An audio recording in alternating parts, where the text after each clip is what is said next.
my name is Angela Lydon and I'm the National Development Officer for the Special Olympics MATP programme, and I'm also a complex needs teacher at the West Silk in Leeds.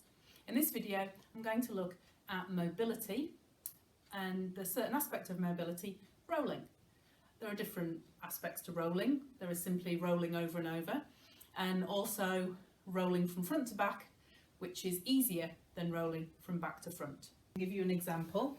So if you have an individual that you're teaching to roll and they're going from back to front, you could have something interesting and engaging like all this tinsely stuff here, which will encourage them to reach their hand across and potentially start the roll, and then they've got something to play with once they're on their front.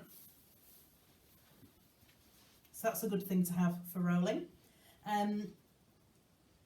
Another thing, when you are supporting a young person who is rolling, it's important to think about what a standard average functional roll looks like. So you don't want this arm stuck underneath you, so you may put it up and you can support the student just below the elbow to get the arm up. And if you are kneeling on that side of them, helping them roll over, it potentially would help if you put their foot flat so you can help them bring that leg over, and that will help them roll. And you could also help them and then remove your support when they get to a point where they can finish that roll themselves. So when you're rolling from front to back, there is a certain advantage with rolling from front to back in that you can get your hands back like this and you can use them to push and then start the roll over onto your back. And it might be useful if you have something similar to this dangling, so that the person's got something to motivate them to look up at and play with once they're on their back. Okay, so although you don't want them to have their arms stuck underneath them when they roll, once they're on the front, if they're going to go from front to back, you need to get those hands in so they've got something to push with, and then they can push themselves over. And so you can support them by encouraging that flat hand and that push to get from front to back.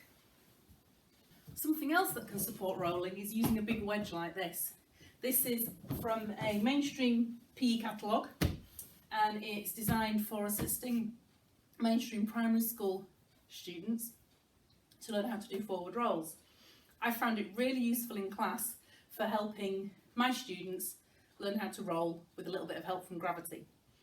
And obviously it's limited depending on how long your students are and how independent they are at rolling and how robust they are, I guess.